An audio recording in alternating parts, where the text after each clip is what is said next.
the first 6 months of 1943, 9 new aircraft carriers joined the Pacific Fleet.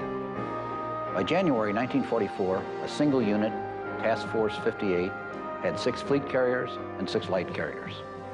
It had more aerial strength than the entire U.S. Navy possessed in 1941.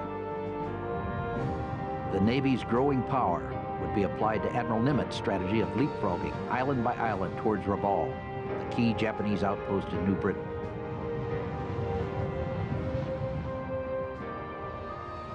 The way would then be clear to move on to Japan. The United States Army Air Forces adopted another approach. They created whole new air forces in each theater as required.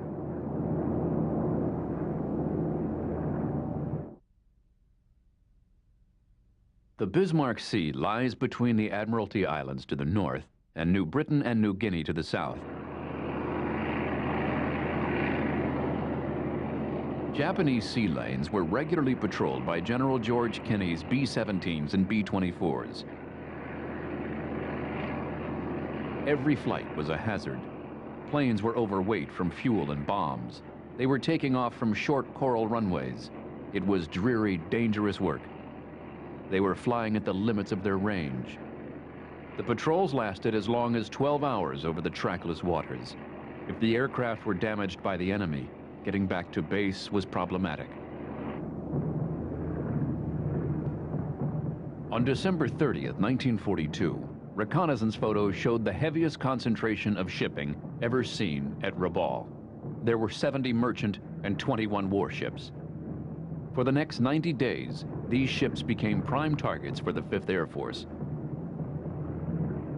Attacks were mounted on Rabaul and on convoys being sent to reinforce Japanese garrisons in New Guinea.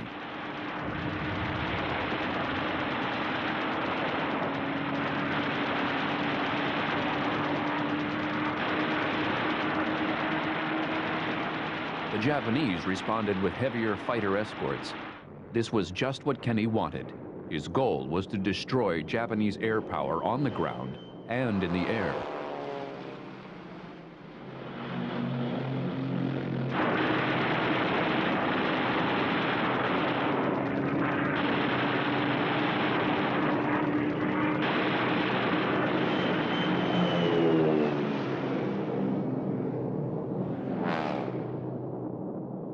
As Japanese aerial strength declined, General Kenney's forces built up. By March 1943, he had 114 bombers and 154 fighters, including aircraft of the Royal Australian Air Force.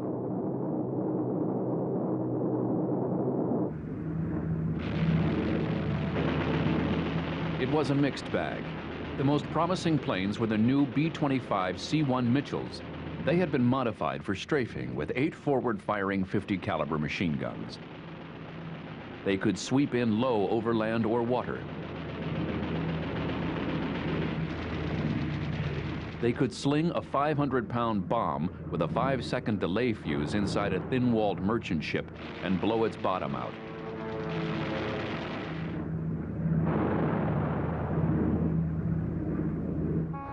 Dozens of Japanese garrisons were condemned to slow starvation as Japan's merchant fleet was eradicated by aerial attack, mines, and submarines.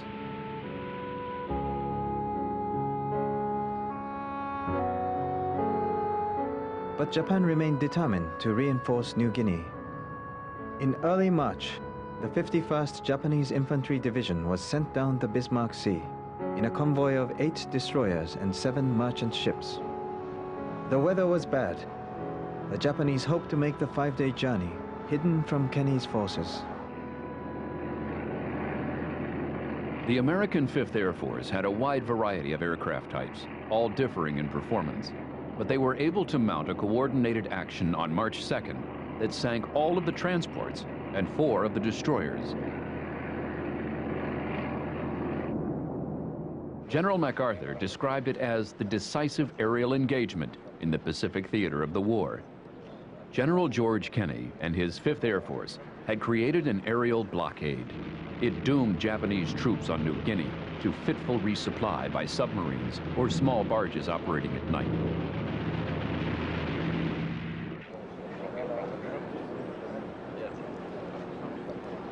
Kenny honed his weapon in combat. He continually raised performance standards. It was like a baseball club transforming itself into a World Series winner in the course of the spring season.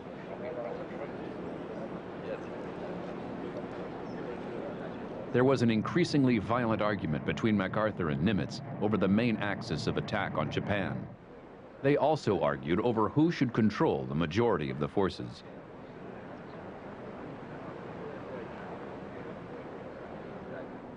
MacArthur and Nimitz neither liked nor respected each other. Their arguments confirmed the wisdom of the decision to limit the Pacific offensive in favor of Europe. The bickering led to a cutback on the objective to capture Rabaul and advance beyond the Solomon Islands in 1943. The bitter losses at Guadalcanal and in New Guinea made it obvious that island-hopping tactics should be adopted. Islands harboring Japanese aviation installations or large troop concentrations would be neutralized by bombing. Then they would be bypassed and left to starve. Frontal assaults were to be avoided whenever possible. The Japanese Navy and Merchant Marine were to be systematically hunted down and destroyed. The object was to force them to abandon the Bismarck-Solomons line of resistance. To the southwest, General MacArthur used his newfound air power capability in movements up the New Guinea coastline.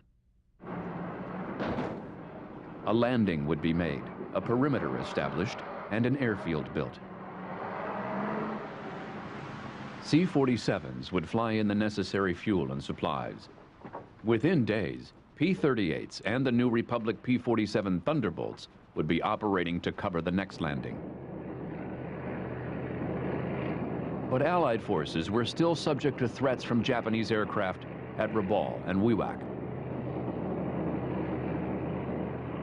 Kenny decided to deal with Wewak first. On August 17, 1943, B-24s and B-17s smashed airfields around Wewak with 200 tons of bombs. 2 hours later, they were followed up by B-25s and P-38 Lightnings.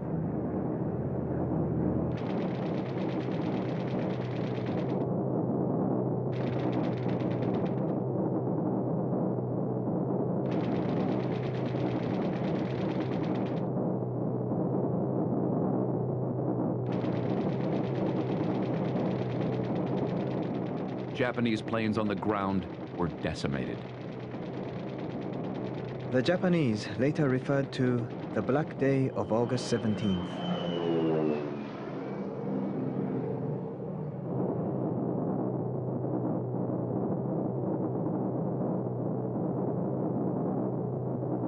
"150 aircraft and their irreplaceable air and ground crews had been destroyed.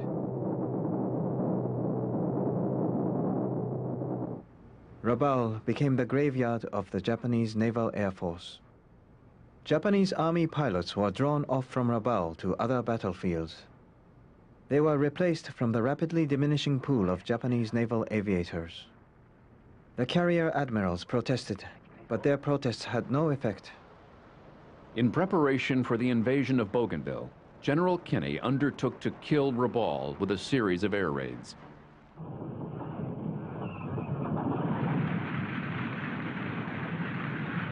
On October 12, 1943, he launched the biggest raid yet seen in the Pacific theater. 349 aircraft, Liberators, Lightnings, Mitchell attack planes, and Australian Beaufighters.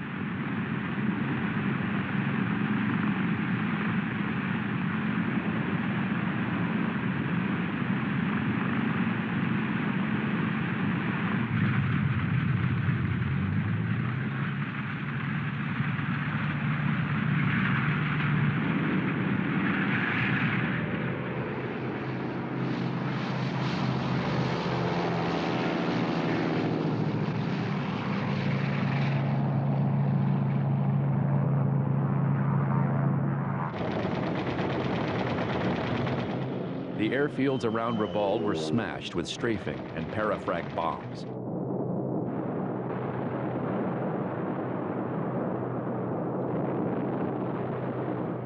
The attacks were over in minutes. They destroyed or damaged 152 Japanese aircraft. they also set off explosions in the fuel and ammunition dumps. The loss of fuel and ammunition was crucial. It was even harder to replace than airplanes.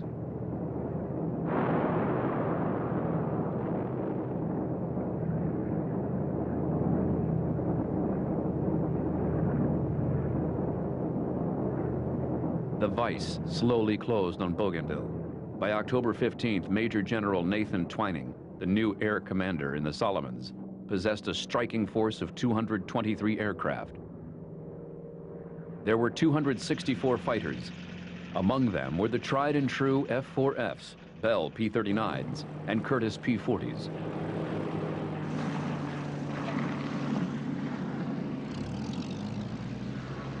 There were also 163 of the new F-4U Corsairs, 48 Grumman Hellcats, and 22 P-38s.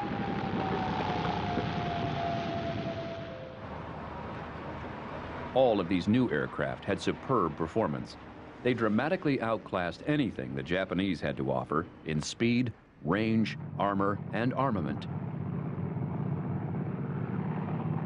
The gull-winged Corsair was known to the Japanese as the Whispering Death. It would remain in production longer than any other U.S. fighter. From 1940 to 1952, 12,500 would be built. Its huge Pratt & Whitney R2800 radial engine generated 2,100 horsepower for takeoff. The Corsair was extraordinarily rugged and versatile. It could lift huge ordnance loads and deliver them with precision. Its top speed was 446 miles an hour, and its range was just over 1,000 miles. For the Marines, the Corsair was a weapon that made the beloved Wildcat seem like a toy. Flying from land and sea, it achieved an 11-to-1 kill ratio against Japanese fighters. Some Japanese officers rated it the best fighter they faced. The Corsair's chief rival, the Grumman F-6F Hellcat, was designed specifically to counter the Zero. It did just that. By the end of the war, the Hellcat had racked up over 5,000 victories against about 250 losses. The Hellcat was extremely maneuverable and rugged. It could take on the best Japanese aircraft and pilots in one-on-one combat.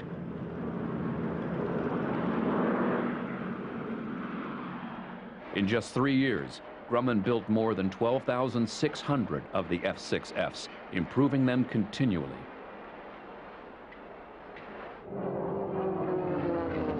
Not every new American aircraft was an immediate success. The Curtiss SB-2C-1 Helldiver earned the nickname the Beast. It was difficult to handle and had many mechanical problems. For a long time, many of its crews preferred the old Douglas Dauntless. It took months in action for the Helldiver to prove itself. Even then, it never gained the degree of acceptance given so willingly to the Dauntless and the Avenger. For the crews in the Pacific, there was an increasing number of creature comforts. As soon as bases were stabilized, shipping space was found for such items as ice-making machines, fans, and washing machines. They were luxuries undreamed of in the early days of Guadalcanal. It was part of an American pattern of making life comfortable. It could never be eradicated, even under wartime conditions. Japanese soldiers, who considered themselves lucky if they had rice to cook, looked on captured American K rations with awe. The Bougainville invasion was commanded by Admiral Halsey. It began on November 1st, 1943, and provoked a sharp reaction from the Japanese. Japan still felt strong at sea. In a replay of tactics that had worked well at Guadalcanal, the High Command sent a powerful group of cruisers and destroyers to counterattack the American landings at Empress Augusta Bay. But the Japanese were beaten in a brilliant night action. Rear Admiral Merrill's outnumbered and outgunned fleet used radar ranging to sink one cruiser and a destroyer. The Japanese admiral fled to save his ships. The Japanese then deployed 6 additional heavy cruisers to Rabaul to crush Merrill's forces. Admiral Halsey responded. He ordered his carriers and Kenny's bombers to attack the Japanese fleet in the harbor at Rabaul.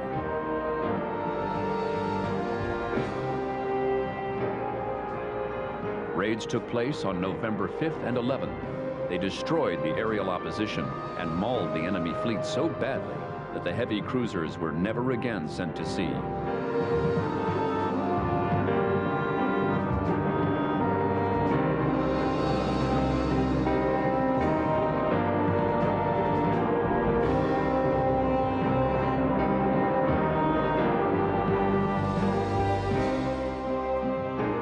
The Japanese were badly shaken by the loss of so many experienced air crews. They withdrew their ships and remaining aircraft 600 miles north to Truk. On Bougainville, the ground battle followed the Guadalcanal scenario. 27,000 American troops formed a perimeter around the beachhead.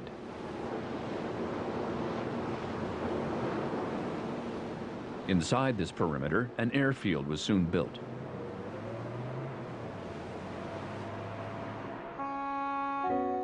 Japanese forces were miles from the invasion site. They had great difficulty in coming to battle via the jungle trails. Often, they resorted to traveling down by barges at night.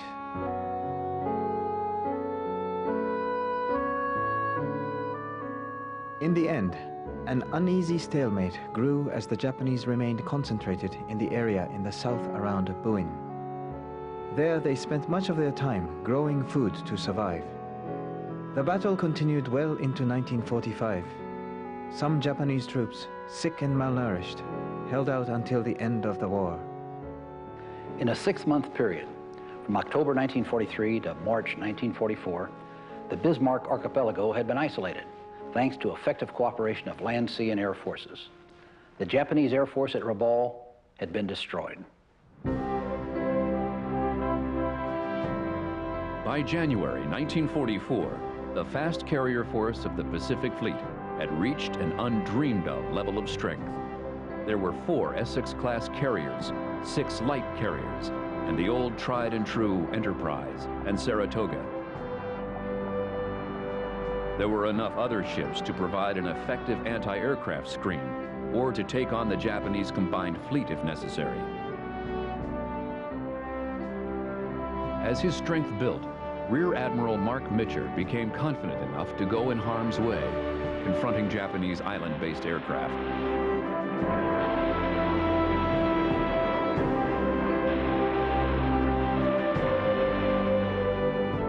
In the early months of 1944, the Americans struck Kwajalein, the world's largest coral atoll, with one of the most complicated amphibious operations in history.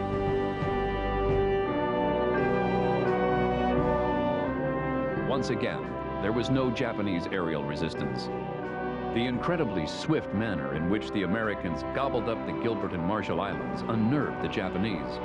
They were left without time to prepare their next line of defense in the Marianas adequately.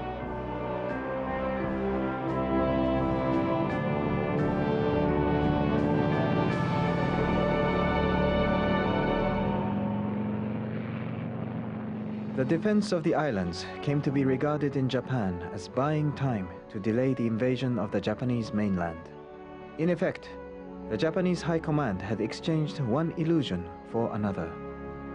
At the beginning of the war, the Japanese had hoped that a series of stinging defeats would bring the Allies to the negotiating table.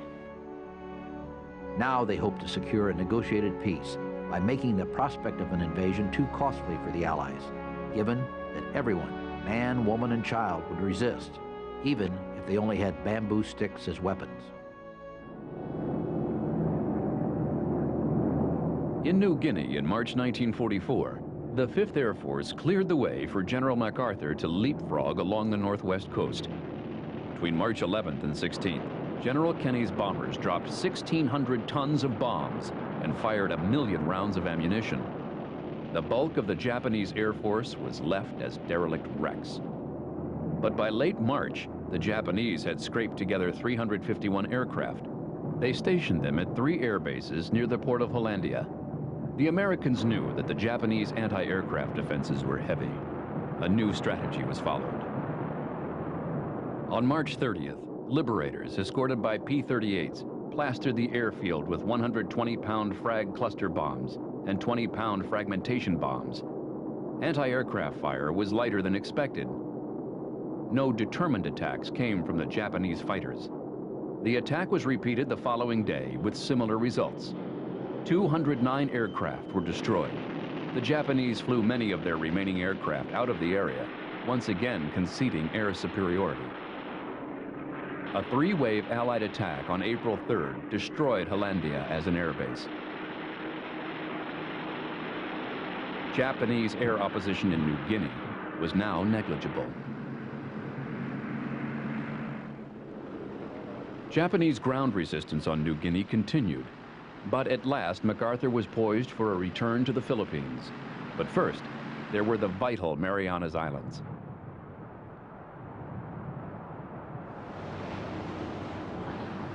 The United States now lived by the rule, no inadequate measures. The armada dispatched against the Marianas Islands was immense. The Fifth Fleet had 7 battleships, 21 cruisers, and 69 destroyers.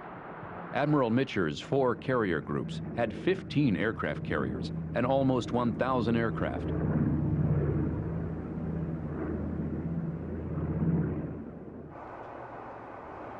The islands of the Marianas, Guam, Saipan, and Tinian controlled the sea lanes of the Central Pacific. American success in the Marianas would sever Japan's jugular vein. Also, the Boeing B-29 bomber would have bases within range of the Japanese mainland. Command of the Japanese fleet was given to Vice Admiral Ozawa Jisaburo. Only 6 months earlier, his force would have been overpowering. His battleships included the 2 largest and most powerful ever built. But they were one war out of date. After so many defeats, Japan was thirsting for a victory. Ozawa had 100 aircraft based in the Marianas. The Japanese aircraft had a range advantage over the Americans. Ozawa hoped to catch the Americans napping, giving them a 1-2 punch with his land-based and carrier-based aircraft. But misfortune stalked the Japanese. Half their plan was destroyed by Admiral Mitcher's Task Force 58. Task Force 58 included 470 Grumman Hellcats, 199 Grumman Avengers, as well as Douglas SBDs, Curtiss Helldivers, and even 3 Vought F-4 U-2 night fighters.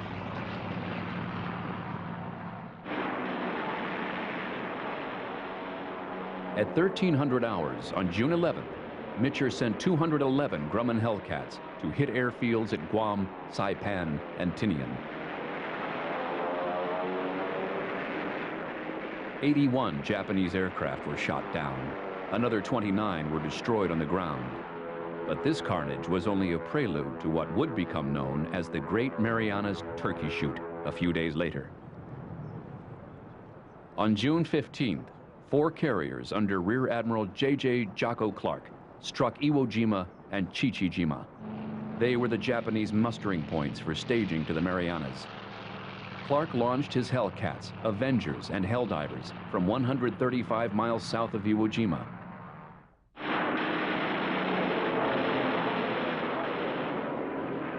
"38 Zeros intercepted the Americans. 28 of them were shot down.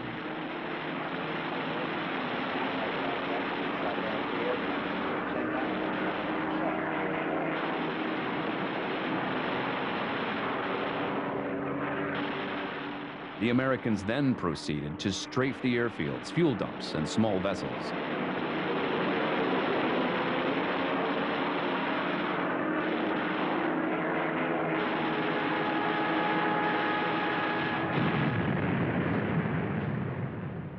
On June 15th, Saipan was invaded.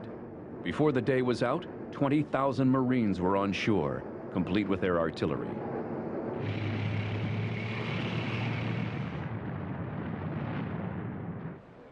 Admiral Spruance issued orders for the complete destruction of Ozawa's fleet. He told Admiral Mitcher that the carriers should be knocked out first.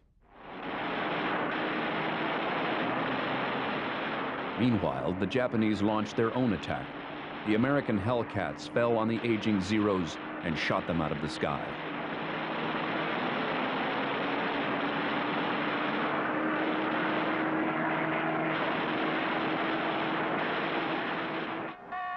Only a few Japanese aircraft broke through to the fleet. Withering anti-aircraft fire claimed 17 more victims. Only one bomb hit was scored on the battleship South Dakota. Of the 65 attackers, between 40 and 60 were destroyed. It was the greatest single day's victory in the Pacific War, and more was to come. Late the following afternoon, American aircraft finally located the Japanese fleet. Spruance ordered an attack.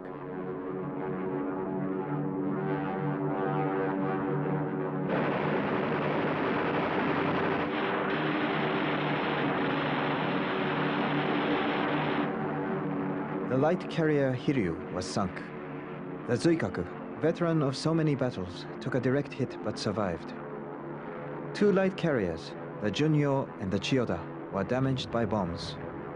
The Japanese lost at least 65 Zeros, as well as other aircraft.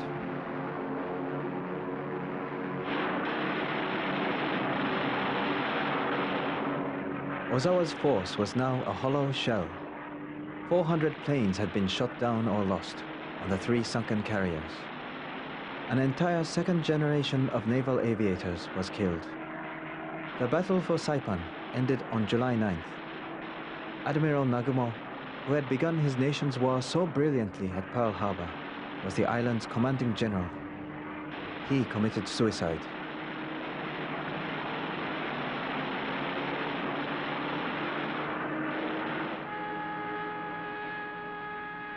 Guam and Tinian were liberated by August 12, 1944.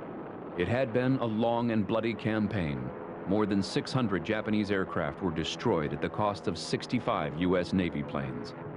The almost 10-to-1 victory ratio showed how markedly superior U.S. aircraft, pilots, and tactics had become.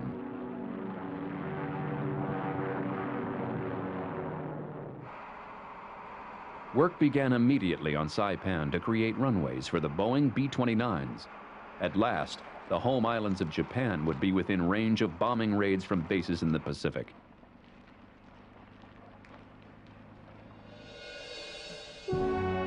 Japan strained every fiber to resist the American advance. Increasingly, it found itself relying on the spirit of Gyokusai, meaning the crushing of jewels, which implied that the proud Japanese people would prefer death to defeat or surrender. The idea of Gyokusai combined with the irresistible force of the American onslaught to create a climate in which the extreme measure of suicide attack became logical. It was already apparent to any Japanese pilot that he could not live through combat. It was only a small step to decide that a suicide flight that could take out a valuable ship could be far more useful to Japan.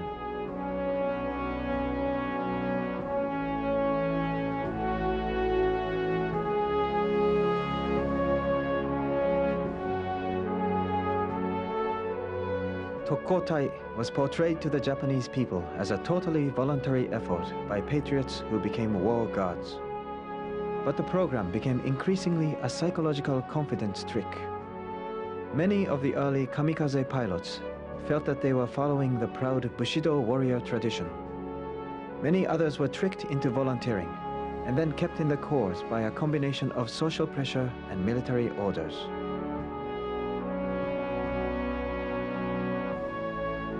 In defending the Philippines against the return of General MacArthur, the Japanese staked everything on the likelihood of a climactic sea battle. The Japanese plan was called Victory 1.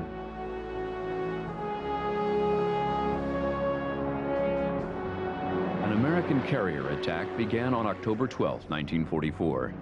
In 3 days, 4 carrier groups flew 2,498 sorties. Admiral Fukudome Shigeru, reported that more than 500 of his planes had been shot down like so many eggs thrown against the stone wall of indomitable enemy formations.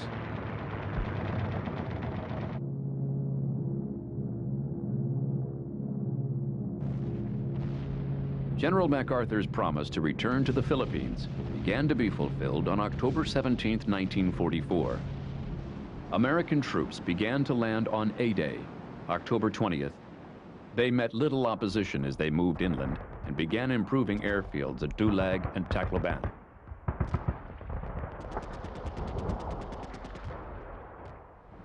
In the meantime, the Japanese Operation Victory 1 lumbered along. Its 64 ships were about to be pitted against 216 American and 2 Australian Navy ships. On October 24th, a Japanese Judy dive bomber slipped through the American Hellcats and put 2 bombs into the light carrier Princeton's torpedo storage area.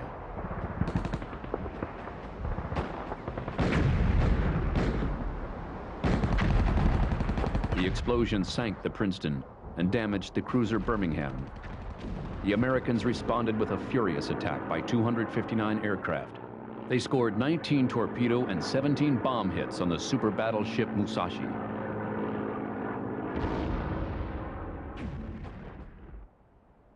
On the night of October 24th, American PT boats and destroyers demolished the van of the Japanese Southern Force. The next day, Admiral Kurita's fleet of 4 battleships, 6 heavy cruisers and 11 destroyers burst upon the American transports in almost perfect execution of his part of the Victory 1 plan. Kurita assumed he had surprised Mitcher's Task Force 38, but in fact, only 3 destroyers, 4 destroyer escorts, and 6 small escort carriers stood between the Japanese and the Allied invasion force. Rear Admiral Clifton Sprague ordered his forces to attack. His tiny, tinny destroyers and destroyer escorts raced in to savage the Japanese with torpedoes and small gunfire.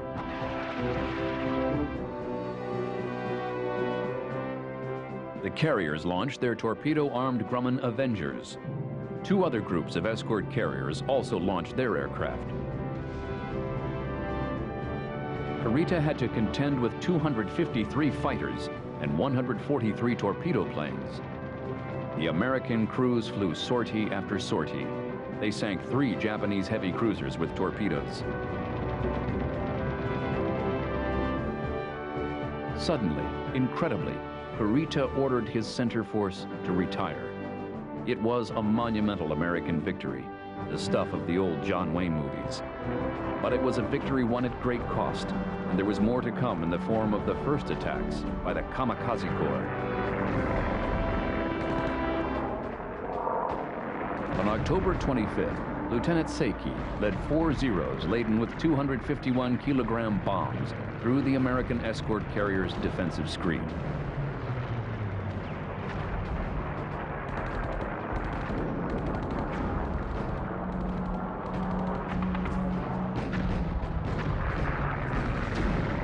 A second wave of 5 Zeros broke through the Wildcat fighters. One of them sent its bomb crashing through the flight deck of the St. Lo. It set off fires and explosions that ultimately sank the ship.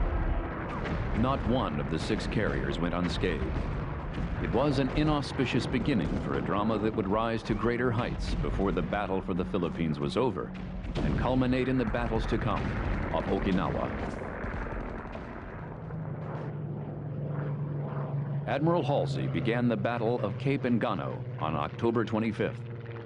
Helldivers, Hellcats, and Avengers savaged the Japanese.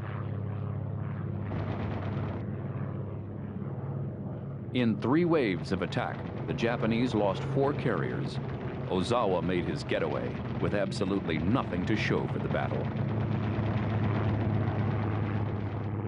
The Battle of Leyte Gulf was finished. So, for all practical purposes, was the Japanese Navy. But the U.S. had been presented with a new and apparently unsolvable problem, the kamikaze attack.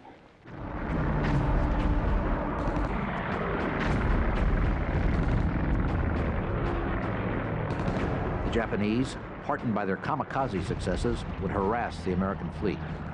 They would carefully husband their kamikaze assets. They would try to concentrate on important targets. Aircraft carriers were first priority, then battleships or cruisers, when possible.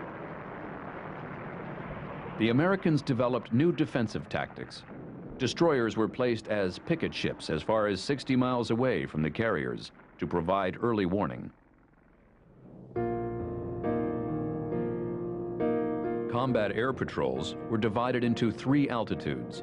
High cap flew up to 25,000 feet. Med cap flew at 10,000 and jack cap as low as 3,000.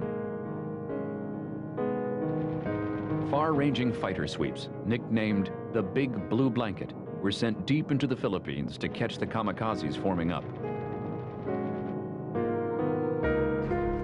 The attacks could not be stopped, but an inherent weakness emerged.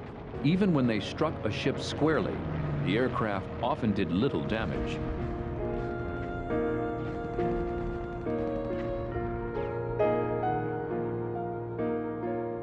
It was a hard physical fact that most of the planes, even at the end of their plunge, didn't have the mass required to cause fatal damage. They were unable to reach the terminal velocity of a bomb delivered by a dive bomber.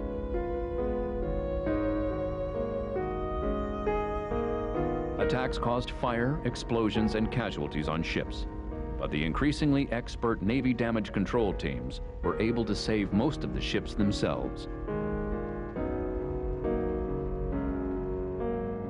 General MacArthur had returned to the Philippines to fight the Japanese. They had 350,000 troops spread out over the islands. The Japanese General Yamashita was unable to resist the onslaught of American air and ground forces. Japanese land-based air power was wiped out early on.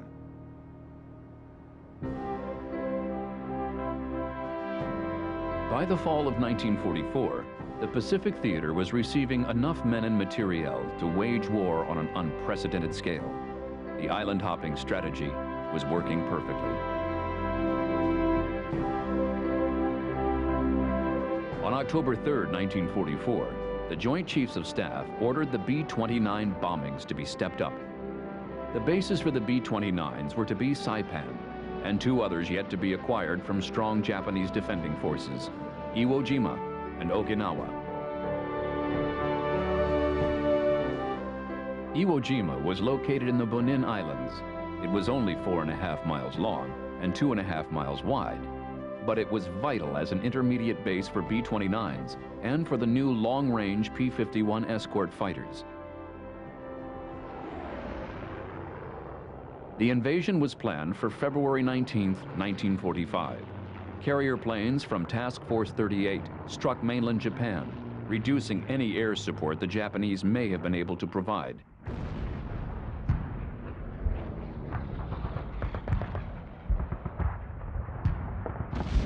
Iwo Jima's defenses were virtually impervious to bombing and heavy naval gunfire. Marine soldiers had to contest each pillbox and each cave until the final surrender on March 24th.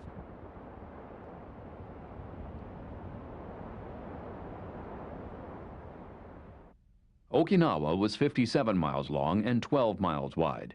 It was located strategically only 350 miles from the Japanese mainland.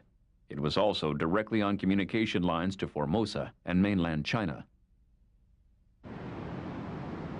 On Easter Sunday, April 1st, 1945, 60,000 men of the invasion force landed with training film precision. The United States wanted Okinawa as a springboard for the invasion of Japan. But this island was just as prepared for a long defense as Iwo Jima. Its 100,000-man garrison would fight the most costly ground battle in the Pacific Theater.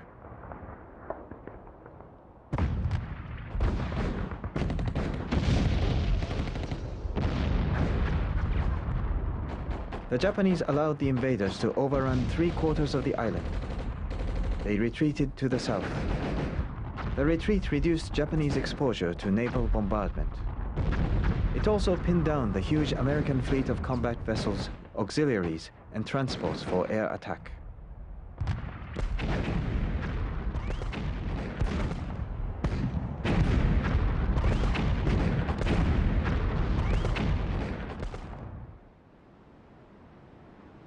American Carrier Task Force 58 was positioned to the north and carried out strikes against airfields on Kyushu. Task Force 57 of the Royal Navy's Pacific Fleet operated to the south, warding off attacks from Formosa. The British carrier's steel decks proved invulnerable to kamikazes. The Japanese air campaign to defend Okinawa was called Kikusai, or Floating Chrysanthemum. Its first attack took place on April 6th. The Allies were ready. 250 enemy aircraft were shot down even before they reached the radar picket screen. The attackers lost another 55 inbound to Okinawa and 171 while making the attack. In just a few minutes, 476 chrysanthemums floated no more.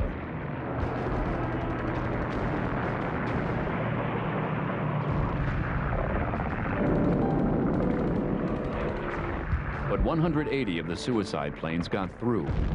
They sank a destroyer, 2 merchant ships, and an LST landing ship tank. 466 Americans were killed.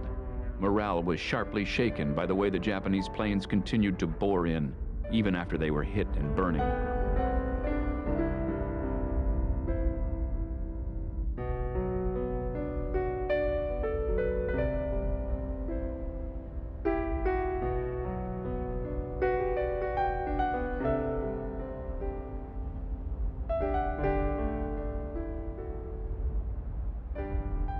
On the afternoon of April 8th, Kikusai 2 was launched. Most of the Japanese pilots attacked the radar picket stations to the north. They sank a destroyer.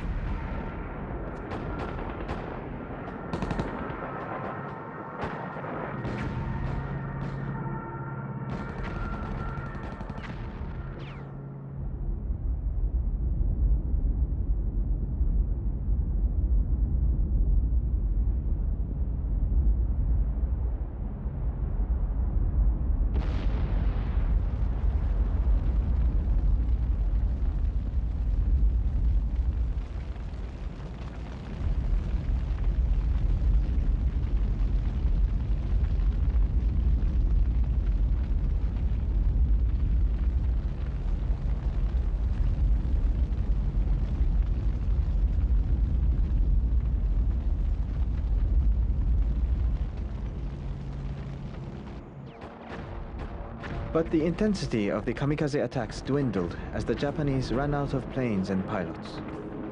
In 10 Kikusai assaults, there were almost 2,000 kamikaze attacks. There were also 6,300 sorties by fighters and bombers of the Army and Navy Air Forces.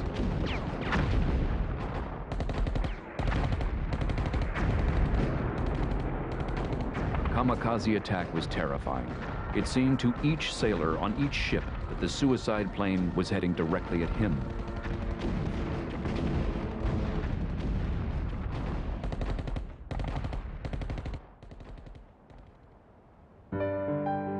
The attackers sank 21 ships. They damaged 43 others so badly that they had to be scrapped. They put another 223 out of action for more than a month. The U.S. Navy's personnel losses were greater than it had incurred in all wars before World War II. 4,907 officers and men killed, 4,824 wounded. Most of these were due to the kamikaze attacks.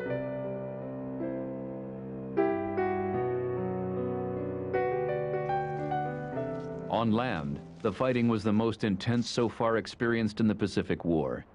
After 11 weeks of bitter fighting, the islands were secured. 135,000 Japanese soldiers had been killed. The ruthless conduct of the Japanese overlords caused 75,000 Okinawan civilian deaths. 7,374 American soldiers were killed. Both sides lost their commanders. Official U.S. government pronouncements minimize the effect of the kamikaze attacks. In later years, this would have been called a cover-up. The truth was that the kamikaze attacks hurt the Navy. If Japan had been able to sustain them, casualty figures for the war would have been vastly increased.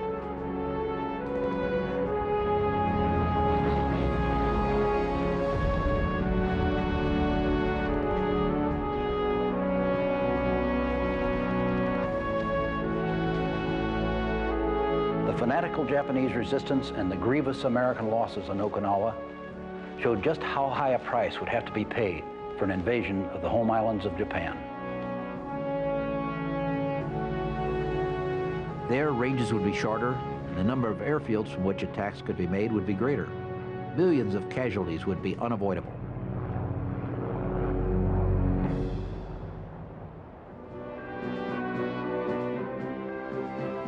With the fall of Okinawa and the occupation of the Philippines, the strategic hopes of Admiral Nimitz and General MacArthur were now fulfilled.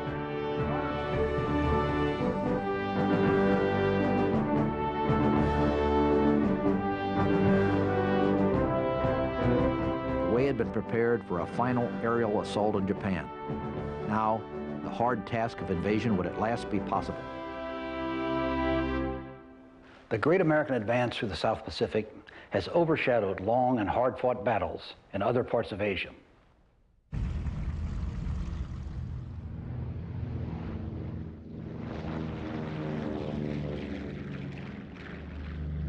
Flying the hump between India and China was dangerous business.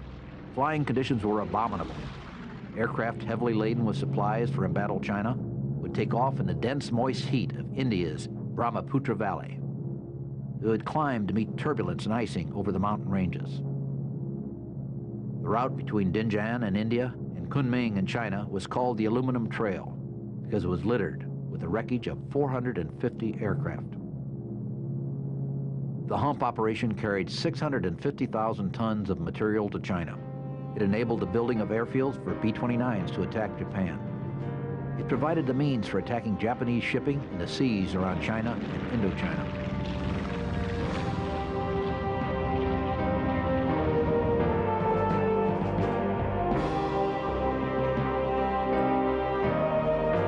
And under the same conditions, the 10th and 14th Air Forces supported the Pacific War effort and contributed greatly to the Allies' relentless march toward the home islands of Japan.